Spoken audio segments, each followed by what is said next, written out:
கடந்த முறை ஐபிஎல் கோப்பையை வென்ற கேகேஆர் அணி இந்த ஆண்டு மெகா ஏலத்தில் 16 வீரர்களை மட்டுமே தேர்வு செய்தது.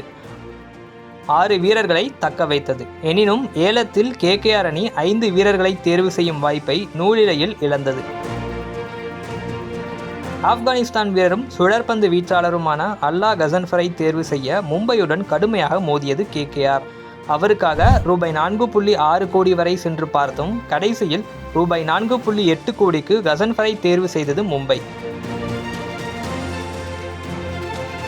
ஃபில் சால்ட்டுக்காக ரூபாய் 11.25 கோடி வரை சென்றது கேகேஆர். கடைசியில் அவரை 11.5 கோடிக்கு ஆர்சிபியிடம் இழந்தது. தங்களுடைய அணியில் ஏற்கனவே விளையாடிய ராகுல் திரிபாதி, முகமது ஷமியையும் தேர்வு செய்ய கேகேஆர் ஆர்வம் காட்டியது.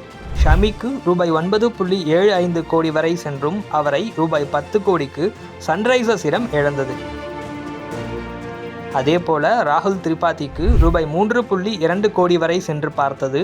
கடைசியில் ரூபாய் 3.4 கோடிக்கு திரிபாதியை தேர்வு செய்தது சிஎஸ்கே. அபினவ் மனோகரை ரூபாய் 3.2 கோடிக்கு சன்ரைசர்ஸ் தேர்வு செய்தது. அவருக்காக ரூபாய் 3 கோடி வரை முயன்றது கேகேஆர்.